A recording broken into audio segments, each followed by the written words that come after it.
There's only one little Toby. One little Toby. 3, 2, 1.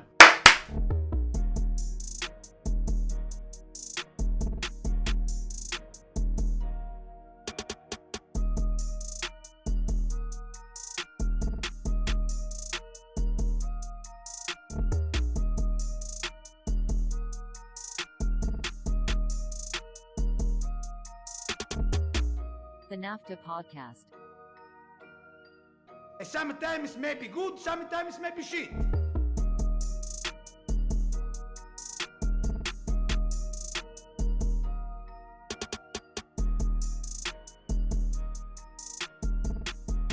NAFTA podcast, it's episode 57.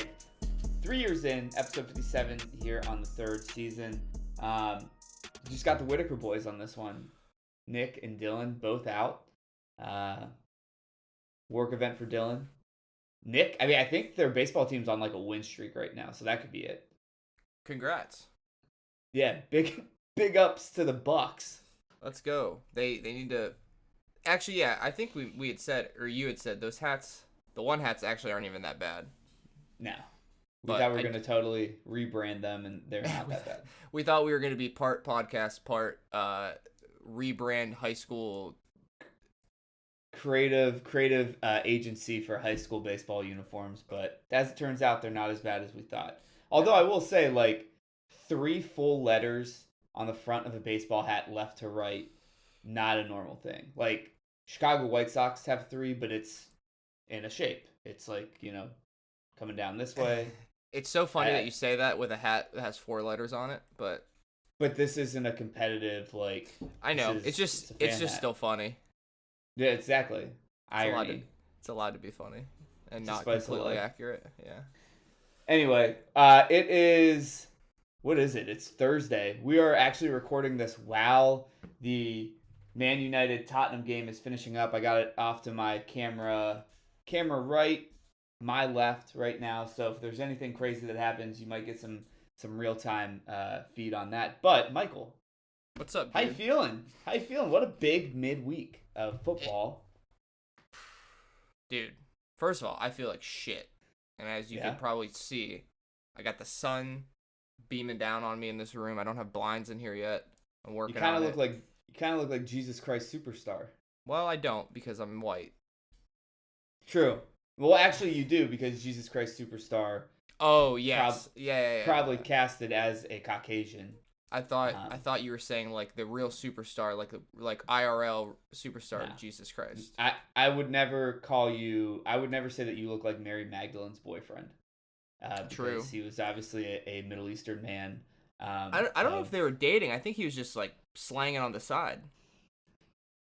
That's probably true. I mean, if I'm you pretty got sure 12 disciples,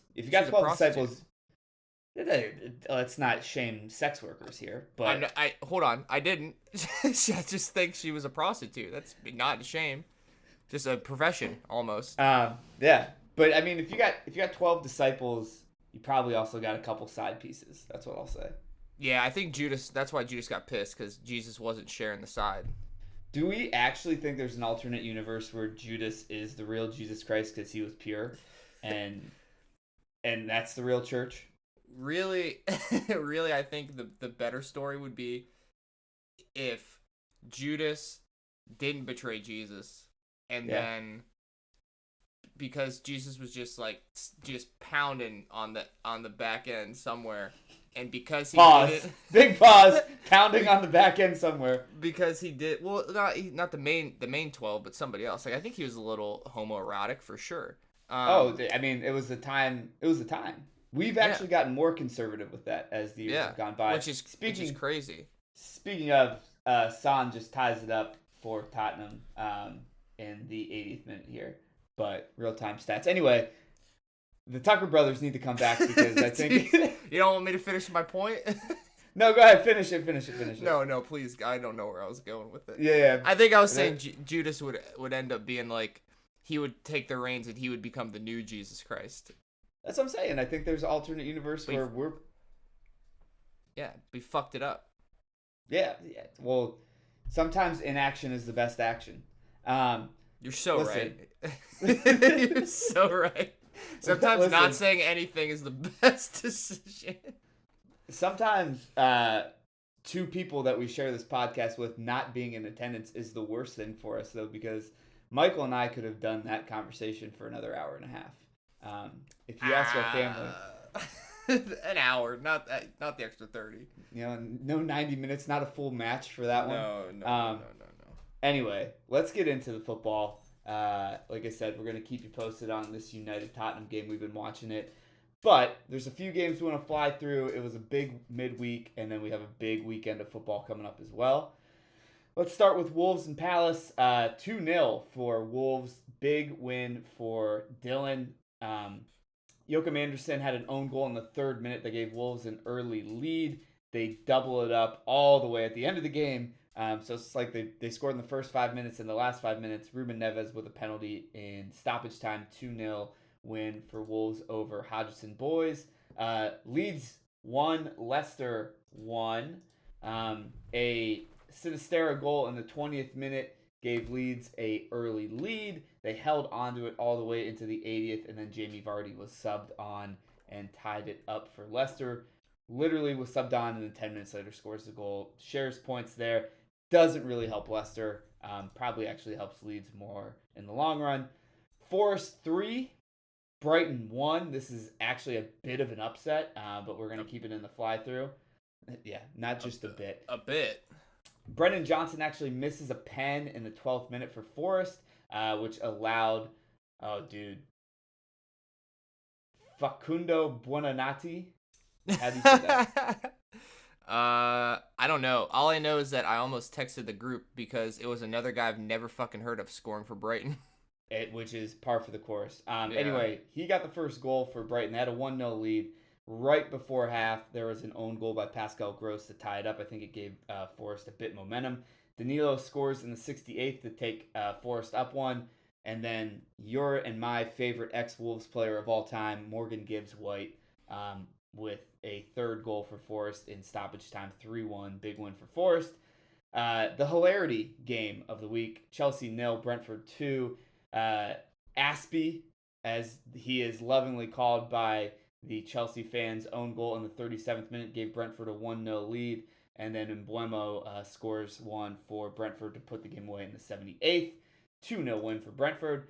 West Ham 1, Liverpool 2. Paqueta opened the scoring for West Ham in the 12th minute. And then Gakpo 6 minutes later ties it up for Liverpool, assisted by TAA. A goal was ruled offside in the 55th minute for West Ham. Bowen was a step ahead. And then Joel Matip got the game winner in the 67th minute. His one goal is one more than Richarlison has all season in the Premier League. 2-1 win for Liverpool. Villa 1, Fulham 0. Ty Mings with the goal in the 21st minute in a game between two teams that at one point we thought were pretty even, but I just feel like Aston Villa has taken a step further with Unai. 3 points for Villa. He keeps the train rolling. And then a game that ended just a few minutes ago, Southampton 0, Bournemouth 1. Tavernier with the lone goal in this one. Bournemouth with a big 3 points to essentially, in my mind, send Southampton down to the depths of the ocean, and they're probably getting relegated. Che Adams almost with a game-tying goal, but that was ruled off for offsides as well in the 89th minute. Michael, went through a lot. Give me some hard hitters, some fast facts that you got on these ones. Villa. I think you mentioned Ty Mings got that goal. Even more impressive. They are 8-2-0 in the last 10 games. They've given up 3 goals, him and Konsa at the back, which is pretty crazy. Yeah, Southampton, as you mentioned, you can't beat Bournemouth. Like, no disrespect to Bournemouth. I think they've actually turned it on this end of the season and saved themselves completely. I think they're good. Like, I think they're good now. Mm-hmm. You can't beat Bournemouth at home when you have everything to play for. Maybe the only thing I can think of is those guys think it's over. Like, they already thought going into that game that they have no chance. You say who scored for West Ham? For West Ham? Yeah, you said it. I think you said it right. Yeah. It was I just need you to hear it again. Paqueta. They were saying Paquita on the broadcast. No. There's no way, right? I mean, there is a way. Neither one of us are Brazilian. I don't He's think they Brazilian, are. right? Yeah. So, I mean, I don't know, man. That seems. I think Paqueta is better. Paquita sounds crazy. Paquita is a Pokemon.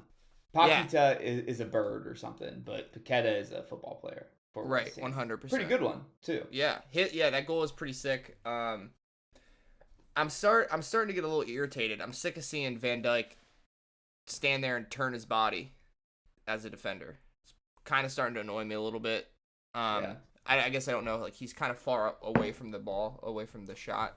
Do you feel like it's a step back year? I mean, obviously statistics wise it is for him, but do you think he's still nursing an injury? I don't know if he's nursing an injury. I think it's just like it. I have to imagine it's so much rhythm and so much like just the confidence like at all aspects of the game that I just don't think we currently have. And I don't know. Like, I think he's probably sitting there going, like, I don't want someone to play a through ball past me and have an easy goal. So, like, I'm going to stand my ground, but at the same time, get in the way of the shot. But I thought West Ham actually looked pretty good. I thought we played really good. I think Trent is just outrageous in that role. He had, like, another, 100 passes completed, another assist. How far into the midfield are they shifting him offensively? He's deep. Like, he is essentially he's essentially part of like a 2-2 midfield with like him and Fabinho. Mm-hmm. And they're just pushing Jones and Henderson up so that he can just sit on the ball as long as he wants and pick out passes. Yeah. I mean, that's just like I said before, that's how they have to do it. He can't like it can't be Henderson, Fabinho, and Trent. Like, it's just not gonna work. He's not gonna have time. Yeah, I think, too, what you guys may see is it may be easier to get a very athletic center back replacement. Not a replacement, but someone this summer. Just because what really works for City when they do that is if you have him in the center, he doesn't have to really worry about retreating to the sideline to cover that area. He can have support from other defenders in the middle of the park. And if you have a pretty athletic center back, when something does happen down the sideline, that center back can shift out. I think that's what we've been doing, at least with the City. Yeah, for sure. You guys have also been running 3 center backs. For sure. 4, because Stones goes into the midfield. But the other 3, you just do Ake, Diaz, and Akanji. And you run a back 3, basically. Yeah. And I don't know how we do that with, I mean, arguably one of the best left backs in the Premier League. Like, you can't replace him. Yeah, that's a good point. I mean, I do think, though, if you can get Trent, it's no disrespect to John Stones. He's actually had an insane, incredible year. I mean, a lot of people have said that he's maybe the best defensive player of the Premier League this season. I knew you were gonna say that. Who's better? Answer JLA. Alex, answer him. That's what he said. Answer so I know what media you're watching. Yeah, exactly. Media that's provided by Michael. Yeah, so. The only place I've heard that. Well, I'm not disagreeing, but I'm just saying. Yeah, but I do think like if John Stones can go into that role and thrive there, like Trent, Jesus, I can't imagine. You know what I mean? Yeah, so. I actually, to be fair, I would actually, not for any like homework reason or anything like that, but I would for sure watch like him because it's like just everything goes through him right now. Like he is our guy, and I think that makes Gakpo like insanely better. Luis Diaz is going to be crazy good. Mo obviously is just Mo. Yeah. But yeah, so it's also nice getting a header against West Ham, who usually fucking kill us on set pieces. Huge team. West Ham's a huge team. Big 3 points by Wolves, like mentioned. The Leeds game, just kind of boring. I think it's bad news bears for Leicester, if I'm being totally honest. Chelsea, Brentford, hilarious. Brentford, I mean, that's just the best. Yeah. There's nothing Absolutely. better than that. 2 West London clubs coming together, and the better team won. Is all I'm gonna say. Well, it's so funny because you sit there and you make the prediction, right? And you're like, Chelsea's at home, Brentford, and you keep thinking to yourself, you keep thinking like it's Chelsea, and the safe pick is Chelsea because that's just who they are, right? But then if you sit there and think about like whose players are better, and you're like, well, all Chelsea players kind of suck, and then you think is Thomas Frank ever losing to Frank Lampard? No. No, 0%. Yeah, not a shot. Yeah. And then you sit there and you're like, well, how can it be anybody but Brentford? Well, I mean, if you look at our predictions, I think all 4 of us got it. So I think we've changed our mindset. Oh yeah, we've here on this pod. We've completely quit. Yeah. Chelsea. Just a hilarious result. Like you mentioned some Liverpool facts there. Big 3 points for you guys. You're pushing for Europe. We're gonna get to that in a minute. Villa, steady as she goes, 3 points there. The one game I do think I wanted to spend a touch of time on is that Forest Brighton one. Not to make a seagull joke, but Brighton's on the beach, right? They shouldn't be. No, but I think they are. I think they're coming off of that. I didn't want to say this when Nick was on, but I thought that they deserved to win the FA Cup tie against United. Letdown game. Sorry, Nick. Yeah, I think they're a little bit let down still. Yeah. But they're still like 3 games in hand, 2 or 3 games in hand on everybody around them. Like they could easily still get top 5. Yeah, and I think that if you're a Brighton fan hoping to at least play some Conference League or Europa League next year, this was 3 points. You were like, we got this one. Right, but for sure. But to be honest, like not a good team, I don't think. But Forest is scrappy. Forest is you got to put on your hard hat when you play them. They're gonna play hard. Like not easy 3 points. Yeah, they're not a team. I don't think. In this, I think they have a good manager who can get the positives out of each player, but they're not like a team necessarily. They have like some individual talent, and it just kind of like pops up every once in a while, and you're like, oh shit, like maybe this team's half decent.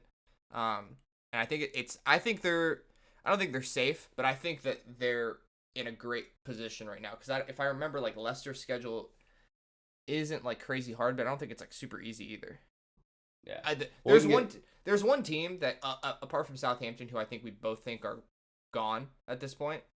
I think Everton are fucked.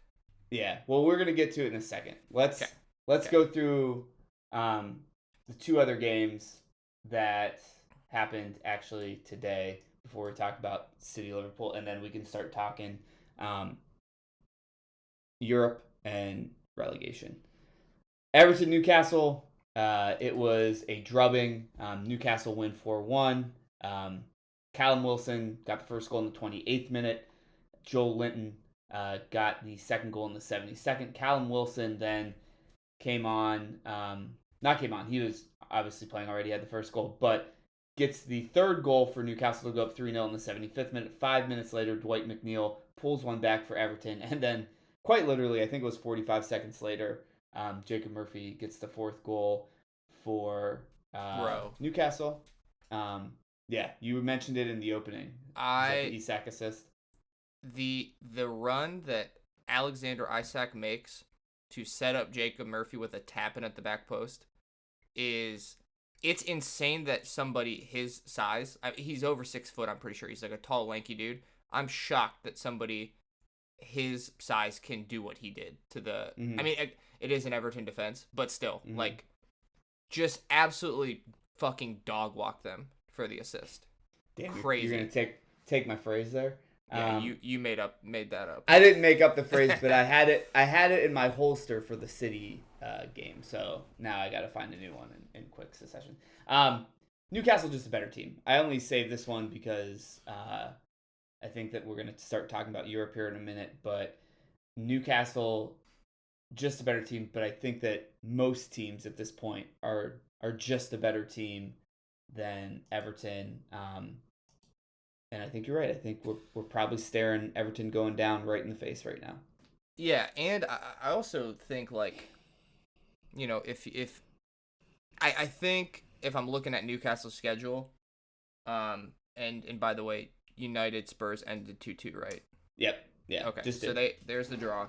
I would have rather taken a Newcastle draw just because they have an extra game for us. But I think top four is done for us. I think best we can do is fifth, and I think Newcastle will look crazy in the Champions League, and I'm more so happy for Callum Wilson because I think my man has been putting in work for years, and he's super underrated.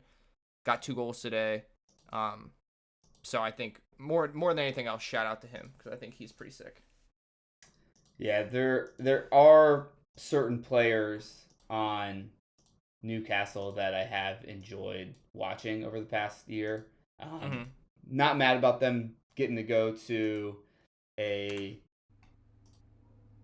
Europe Champions League. Like, kind of want to see some new teams in there for sure. But I do know just in my heart of hearts that team also has a lot of potential to do the same thing that Arsenal did this year for us, and we could be very tired of them very quickly. Yeah, it would be the fans though more than anything else. Because again, it's not the Arsenal players for me. No, not at all. Not for me either. I totally agree. But there were just times this year where it's become unbearable with them. All right, let's talk about United and Tottenham. Game that quite literally just ended 2-2. Sancho in the 7th opened up the scoring for United. Rashford in the 44th. They had a 2-0 lead going into halftime. And then in the 56th minute, Pedro Porro pulls one back. And then in the 79th, Son with a goal assisted by Kane. 2-2. Weird. I think that United got a lot of hype maybe a little too early. I think there's still a few pieces away from them being actually back, kind of like Texas. So that's something that I definitely want to point out. And then Tottenham, in all honesty, in my book, were like dead on arrival today for this game. Right. And they can somehow pull out a draw, which makes no sense to me. Well, again, though, it's so much the like individual player type of shit because like Son is like incredible, obviously. Kane had the assist for Son, like Pedro Porro. I didn't see this because I was too busy watching the Newcastle game. But they're not a team, like they're just not, yeah. And that's why it's like you can batter them 5-1 or 6-1 or however bad Newcastle beat them, right? And I think most teams who are better than them will beat them soundly, but there is always that chance that out of nowhere one of those players can do something because they're so talented. The problem is that they just don't have enough around everybody else to like be consistent. Yeah, I think that what's really frustrating for me when I think back to all of the City games that we've lost to them, we're never beaten by them. I feel like you guys beat always yourself.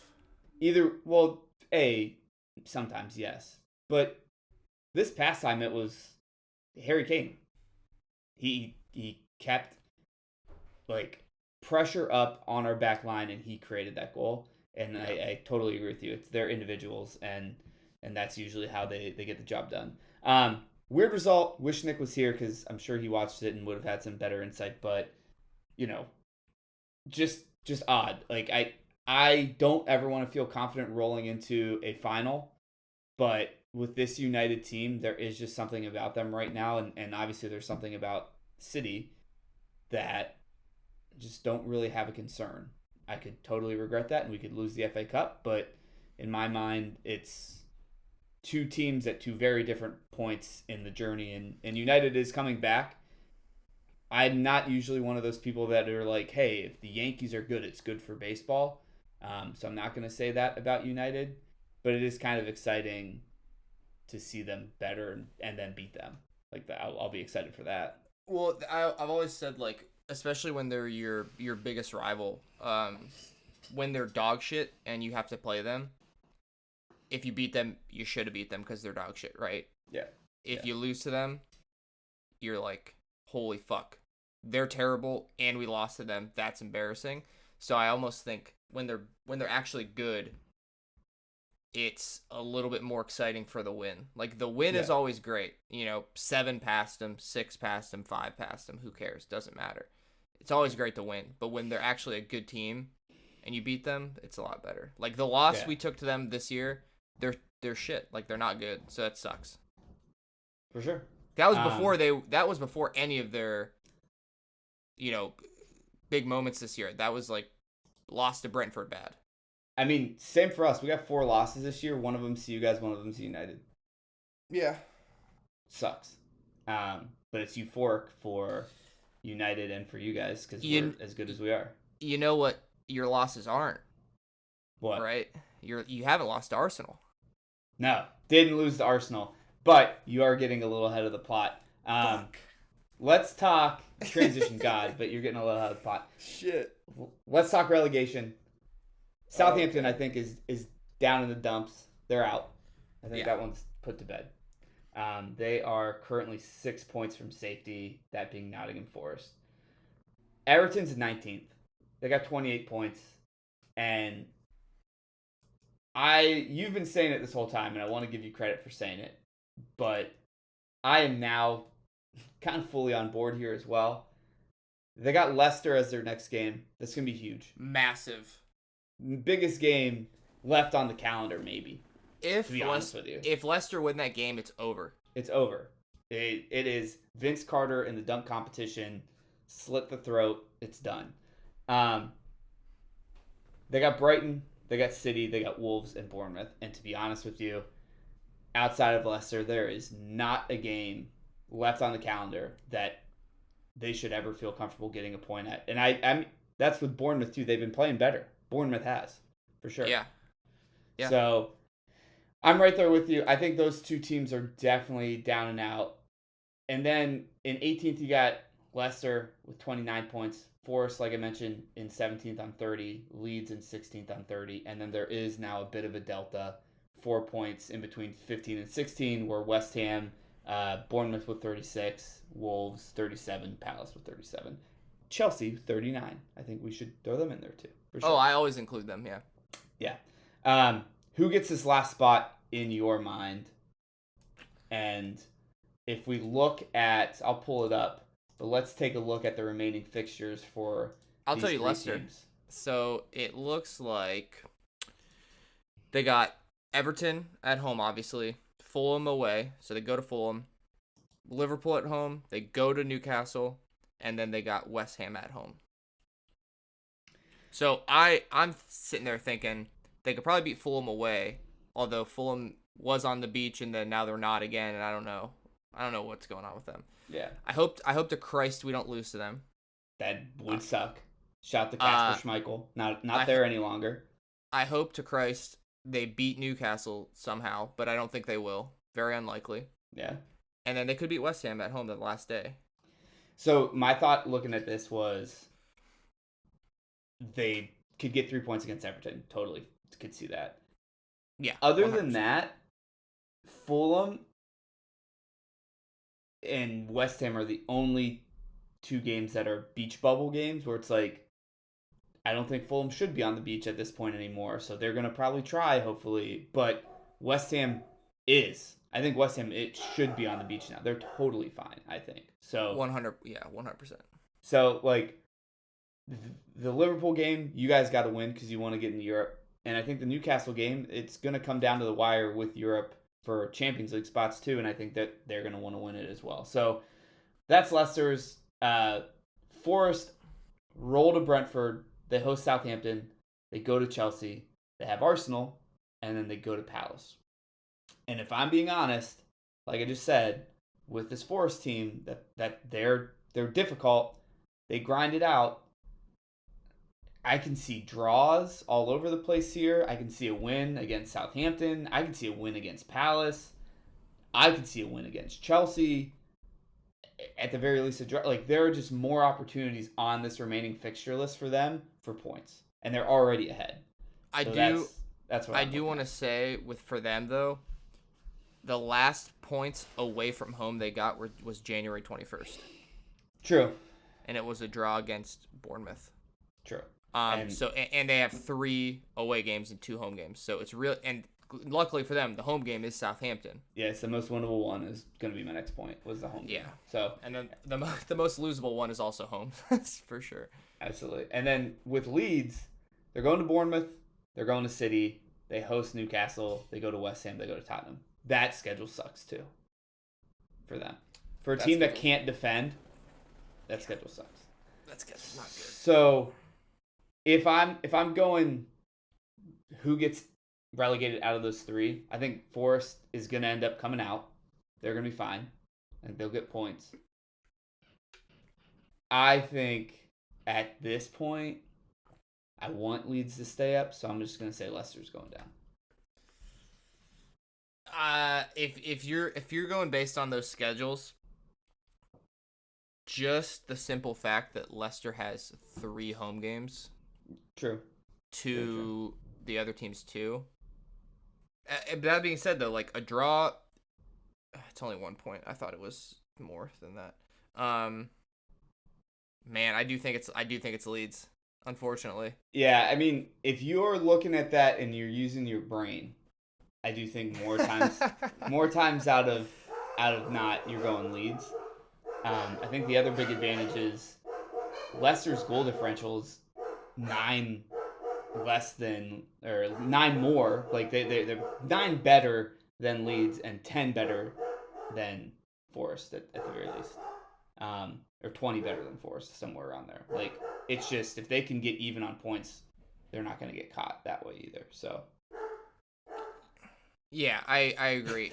I was trying to only talk when they weren't going crazy. Yeah, the goal difference thing is for Forest is real bad, obviously. So really, all Leeds need to do, I guess you look at it this way, all Leeds need to do actually is just match Forest point wise. Yep. So then they don't even have to like win or lose X amount of games. They just have to not be worse than Forest. Yeah, and I think, and Forest could lose out. Man, I am looking at the schedule for Leeds, and I'm just like, where do they get a point at? I don't know, man. Well, it's gonna be tough. Yeah, I agree. It's gonna be real tough. So I think I'm changing it up. Leeds, Everton, Southampton, I think is where your money should be at if you're gonna bet on it at this point. I think I'm still Southampton, Everton, Forest, right? That's what I said before. You think? Yeah, okay. So I'm still good. I'm sticking with it. You gonna? All right. Let's talk Europe real quick. Europa. City, Arsenal separated at the top 2, so there's 2 places actually up for grabs in Champions League. Newcastle sitting in 3rd right now on 62. United in 4th on 60. They do have a game in hand. Tottenham in 5th on 54. Villa in 6th on 54. Liverpool in 7th on 53. Tottenham's played 33. Villa's played 33. You have a game in hand on both of them. How do you see 3 through 7 working out? Now, I didn't mention Brighton. They're in 8th. They're on 49 points, and they have 2 to 3 games in hand on people. Yeah. And Brentford is on 47 points, but they're even on games. I just don't see it with Brentford or Fulham anymore. I think we could probably clip them out, and let's just talk about Brighton. So the thing I'll say with Brighton too, they got 1, 2, 3, 4, 5 home games out of their remaining 8, which is good. Mm-hmm. But their away games are Arsenal, Newcastle, and Villa. Mm-hmm. One of their home games is City. Another one is Manchester United, who I'd be guaranteeing they are looking to get Avenge. back. Yeah. Yes, for sure. Their schedule is tough. Wolves, United, Everton, Arsenal, Newcastle, Southampton. That's easy. Man City, Aston Villa. That's a tough ass schedule. Mm-hmm. We have Tottenham this weekend, so obviously if we win that game, I think it puts us in, very, very good position to be fifth for sure. Yeah. Villa, I think we went over Villa's schedule last time. Their schedule is also pretty tough. Brighton, us, Spurs, Wolves, Manchester United, Newcastle, Fulham. Well, Newcastle and Fulham are club friendlies, John. So That's correct. Sorry. those would be playing in the States actually. So. Yeah, we're going to one of them. Yeah, we're gonna go maybe, hopefully. Yeah, I mean, I agree with you. I think you guys get this one against Tottenham. I think fifth is yours to bottle. I've been saying that with our remaining schedule, if we don't get fifth, it's bad. Yeah. The only way we don't get fifth and we also don't ruin it is if Brighton just fucking go on a tear against the remaining schedule and they just lost to Forest. So I guess I don't see that happening. Yeah. Yeah, we should really win every game. The Villa game is scary, but that's also at home. Both the Spurs and the Villa game are both at home, I'm pretty sure. Yeah. I think. God, please. No one can crack Champions League. You think that's set? Man, yeah. I think it would have had to been Newcastle. And now with they getting that win, I mean, they could still lose some games. I think they have to drop 6 points, and we'd have to get them on goal difference in that case, which their goal difference is just getting better every time they play. They're 10 up on you right now. Yeah, this did not help today. Yeah. So they have to drop 7 points in the remaining games. I just don't see that happening. Yeah, me neither. So fifth, I think, big game for you guys coming up against Tottenham. Win that, you're in the driver's seat for fifth. If Tottenham would have lost today to United, I actually would have really been considering them on the outside looking in at eighth, with Villa and Brighton getting 6th and 7th. I know that Brighton just lost, but I think De Zerbi can kind of turn that ship around way better than our guy at Tottenham. Mm-hmm. And I think that this draw against United may have given them some confidence to maybe hold on to 6th or 7th. Well, here's the thing. I think this weekend is going to be huge because if Villa can get a result at United and we can beat Spurs, I think that puts Villa in 6th territory. They also got to remember, Brighton has a really tough schedule, but they also have some winnable games in there, and they're also very good. So Yeah. they could easily be 6th. But if we're just talking about those teams that were those three, I do think Spurs, they have to go to Villa, they have to go to Anfield. Those are 2 6-pointers right there. Yeah. So I think that very well. And then Brighton, I think, is just better than they are. So I think they very well could be 8th. Yeah. All right, I'm going to give my prediction. I got you guys in 5th. I got Villa in 6th. And my heart's just going to lead me to this. I think Brighton pulls it out, gets in 7th, and we got Spurs in 8th. I have us 5th, Brighton 6th, Villa 7, Spurs 8. All right. Could be a fun year in Europe next year. That would be sick, actually. Yeah.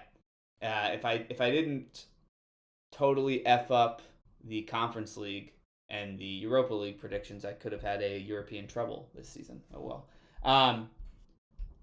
Let's get to the big show, the final game. I just want to say I actually gave you the Conference League predictions. I know, because you're a great brother. Yeah, because that one doesn't affect anybody but us. Yeah, I know. I agree. Yeah, I agree. But I the predictions I had for the Europa were 3-1, better than anyone, and I was 3 games up on people already. I would have just dog walked you guys. Speaking of dog walks. Transition king. Absolutely. Man City 4, Arsenal 1. KDB opened the scoring in the 7th minute off of a hold-up play assist by Holland. Stones with the second goal right before half on a controversial VAR call. 2-0 City at half. De Bruyne gets his second in the 54th minute. Again, another assist by Holland. Rob Holding, who, in all honesty, did not have that bad of a game if we're really looking at the full picture here. With the lone goal for Arsenal in the 86th, got one back. And Holland, as everyone who does any type of soccer media has made some type of comment on this, took his hair down, took his, I'm going to edit this. Took his, my brain just stopped working. He let his hair down? He let his hair down and score the 4th goal off an assist from Foden, who didn't even really play. 4-1 City. Brother, that's one of the best games I've seen us play. Yeah. Again, it's so insanely, like, I saw people. I actually saw it was The Athletic. They wrote an article that this year at least there was a title race this year. Yeah, last year was the last fucking day. You idiots. And 2 years ago, we won it, and the year before that, it was the last day again. 1 point. Like, I don't know what they're talking about. Dude, I like I said, my algorithm on TikTok is so fucked. All these Arsenal people, like, making all these, like, talking about, well, now, we were winning the league, we're unbelievable, all of our players are better than every other player who's ever fucking taken a breath, right? And now it's like, well, like, if you think about it, their second team could be top 4. Right. You guys have also had the least amount of players play in the Premier League this season of any team. Mm-hmm. The goal post moving is crazy right now. It is fast and furious. Look, we talked obviously as soon as the game ended and during the game and a few different times. I don't know if it is us being related, and I'm the older brother, and I was kind of coming to Liverpool's defense on a lot of shit. Some of the comments that Arsenal fans made, and not even Arsenal fans made, people who wanted to be able to comment on it this season, were just idiots. Just wrong. Just not accurate. This Arsenal team, nowhere near as good as the Liverpool teams of the past 4 years. This Arsenal team does not have any type of fight in them until they're down. And you and I both said this. We're not trying to discredit them. They had an amazing season. The leap that they went from last season to this season is insane. They should be really happy with it. They should be very proud. But, like, I don't understand why it is human nature for people not to get what they wanted and then to lash out at their equals over the past couple years. Because if you do that, you're just going to find out that you're actually not equal to them. Yeah. It's so stupid to me. It should really, it's so fucked up because if you guys are the bad guys, right? If you guys are the team that everyone's trying to beat and everyone, including myself, makes the jokes about your fans and the oil money and blah blah blah blah blah. Why are you coming after us? Like, I don't understand that. That makes no sense because then it's just 2 and 3 killing each other and one sitting there going like, oh okay, go ahead, whatever. It was just insane, and I think it's just so stupid. But what I will say is, I'm not even going to talk about Arsenal. I'm going to talk about City. This was the best game I've seen us play in, I think, 3 years. We absolutely dog walked them. No shot. Is that the title of this podcast? I was thinking about it, but yeah, no shot did they have at winning this game at any point. Just didn't. And that's what I kept going back to when I talked to you. I never felt that way when we played Liverpool. There's never a moment where we would have beaten you guys on aggregate this season 7-2. Wouldn't have happened. I'm going to take the FA Cup one out. Just wouldn't have happened. What did you say? You said that you were more scared for the Community Shield at the beginning of this year than you were this game. For sure. Absolutely. You know why? You should have been, motherfucker. You know why? You guys beat us twice this year. Yeah. It's insane. Yeah. But, like, we look like we were rondoing them. We were Rajon Rondo in the center of the field. One touch, one touch, one touch, one touch, one touch. We were like half-assed pedophiles out there. Just bang, bang, bang, bang, bang. Yeah, I was working on that one today. Oh, maybe I'll take that one out. But, like... Hey, yo! It was ping pong. Dude, it was insane. It didn't matter. They had no plan. Thomas Partey stinks. He's terrible. Yeah. Gabriel was exposed. Because, like I said, I think Rob Holding held his own way better than he did. Yeah. And we went after Rob Holding. There was a reason that the first 7 balls that you saw Holland receive, for the most part, were on that left center side. Because we wanted to just shadow him and play balls to him. Right. Like, and sorry, and just a real quick one too. I know I've been, because the fans have been comparing Bukayo Saka and Gabriel Martinelli to other wingers in the Premier League past recently. Yeah. I'll also say this as somebody who has been struck by the same bolt of lightning over and over and over again every time we play you guys. Martin Odegaard is no Kevin De Bruyne. Well, I was just going to say the third goal was just totally Odegaard's fault. Totally Odegaard's fault. For sure. But the whenever there's a big game for City, it's him. I've seen him fucking score a goal and walk to the corner flag celebrating in a big game way too many times. Yeah. Yeah. This was, I said this to you, but this was Kevin De Bruyne's easily best game of the season, maybe best game I've seen him play in 2 years. Yeah. Sorry, go ahead, finish. I was going to say every touch he had, every pass he had was actually weighted correctly.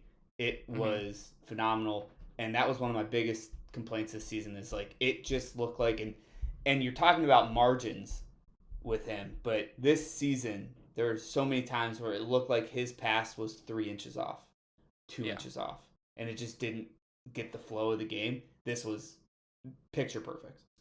And I also, to piggyback off of that, I don't want to hear, well, no one listens, but I don't want to hear anybody say, oh, well, Martin Odegaard's still however old, and all these players will get there eventually. Yeah, but that's not what you're saying.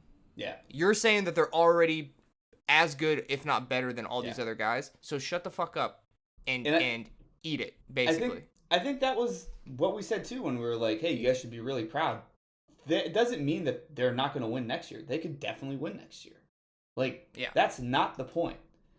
The point is that for the past, honestly, 2 months, the Premier League trophy was essentially in North London in their mind. And that was just incorrect. It was just dumb. Yep. And I think that... But and the amount of people who, like, on any platform sat there and told them, like, you're getting ahead of yourself. Like, this team, this City team at the end of the year is something else. Like, you need to bring yourself back down. And just ignored them completely. It's crazy. Can I ask a personal question to you that I want to get an answer to, that should I be worried about it, essentially? So, I did make the famous NAFTA quote earlier this year that we may not lose a game. The last dumb thing to say. Yeah, the last game we did lose was the day before I got laid off. So you need to stay unemployed. I just got a job. So you're fucked. I'm wondering. You need to contact Manchester City Twitter and say bankroll me until the season is over. I'm worried. I'm a little bit worried. I'm not superstitious, but I am a little stitious. So yeah, I am 0% stitious. You're fine. Yeah. City does not care about you As No. much as you care about them, they do not care about You had to keep bringing that up to me the other day too. It's like, John, just remember you don't matter. Yeah, we Just don't, like, truly. you have no bearing on this game whatsoever. Big win, huge win, great performance. If we take a look at the schedule remaining for City, it's as follows: at Fulham, hosting West Ham, hosting Leeds, at Madrid, Everton, Madrid again, Chelsea at home, going to Brighton, going to Brentford. Yeah, there's a stumble in there. That's not easy. Not easy, but I like this. Man, the last game of the season, we always play some like middling team that I know has already beaten us this year, actually. Yeah. Which Yeah. is frustrating. And they got the FA Cup against United. Yeah. FA Cup against United. That's in June, so that'll be after the season. June 3rd. Yeah. So, I don't know. If we take a look at Arsenal's, they host Chelsea, they go to Newcastle, they host Brighton, they go to Forest, they host Wolves, and then they got the MLS All-Stars, which I'm really hoping they can get 3 points from them and save my season. So you have 3 home and 4 away. I don't think that's Yeah. so much matters for you guys, but They're 3-2. It is wild to still be. I know we're in all 3 competitions right now. Just looking at our fixture list, it just seems like it goes on much longer than theirs. Oh, and yeah. That's such a. you got pain 3 in the extra ass, games. though. 3 extra games in there. At the very least, maybe 4. Hopefully 4. Well, you have at least 1 or 2 on every other team because your games in hand, and then you have 3 games that no one else will have. Yep. Hopefully 4. Yeah. So, Hopefully. but it's not right now. So No. Yeah. But yeah, I think there is probably one more hold my breath, Adam's apple in my throat, or whatever the saying is, moment for us. But if Arsenal slips up one more time, it's over. Oh, 100%. So They have to be perfect, and you guys have to like lose and draw a game. yeah. Come on, Newcastle. I can see that one being an issue. Yeah, there's a better chance. There's a better chance that I'm more confident that they do not win every game than I am that you guys lose and draw. Or don't win every game. I think you guys could easily win every game. Word. All right, let's get into this week's predictions, this weekend's games. We're going to start in a London derby. Palace is going to host West Ham. I am rolling with West Ham in this one. I don't have much in the ways of insight on this, but I just think West Ham's got something going. I think they played you guys really well, and I think that as much as I love Hodgson, I think he did the job. They're mid-table. They didn't go into the relegation battle, and they don't have much to play for anymore. I'm going to go for a draw. Love it. Brentford hosting Forest. I got Brentford. I also have Brentford. I'm sorry, I'm just looking at the rest of these games, and it's very, very difficult to pick winners. Yep. This is going to be a tough week. Yeah. Brighton hosting Wolves. We did mention that Brighton was kind of on the beach, pun intended. I actually picked a draw on this one. I think Wolves have looked alive lately. What do you got? I got Brighton because I think Wolves will struggle to score against them. Yeah. And I think Brighton will get at least one. I think Brighton gets this win, we can start putting some stock back into them that they're going to make a run for Europe again. Bournemouth Leeds, Michael Bournemouth Jordan versus Leeds United States of America. I got Bournemouth. Cherries will look decent. I got Leeds. You're doing this on purpose. I got to get some ground, and I also don't want them to go down. Yeah. And this is like the one game I think that they have a chance. True. Fulham at City, or City at Fulham, I mean. City. City. United and Villa, this will be a good one. It's at Old Trafford. I got a draw on this, to be honest. So do I. Yeah, I think it'll be a tough match. I think if Villa can get a result out of this, then I'm very impressed. And I think next year we may have when Wolves first started being pretty decent, I think it'll be one of those type of scenarios with them. Newcastle hosts Southampton. I got Newcastle. These last ones are pretty easy, I think. Liverpool Tottenham. Easy for me. I'm just gonna pick Liverpool. Yeah, I think that's correct as well. Biggest game of the rest of the season. Leicester City hosting Everton. We talked about it earlier. I think I got to go Foxes. Everton away from home, not good. Yeah. I mean, truly not good. So yeah, I have Leicester as well. And then Arsenal is going to host Chelsea. This is not the game that Arsenal will slip up at. They will beat Chelsea, and they'll beat them handily. And actually, this will be cathartic for them because every person that Chelsea signed, at one point there was some type of media story saying that Arsenal missed out on them. I don't think Arsenal really wants Mudryk at this point. I don't think Arsenal really wants a few of the other people. I got Arsenal. I got them 3-0 if I got to throw a score out there too. Yeah. I'll just go 4 just because fuck them. Love it. All right. Any bets? I heard you're struggling. Your parlays, your last legs of parlays looked like shit. No bets. I'm about to be retired. So you and Nick. Yeah, I'm done. All right. You got a joke? I got one. No, I don't have a joke. I'm not funny. All right. It's the one that we've been throwing in the chat multiple times. I'm just like Arsenal. I start on top and finish second. Cheers.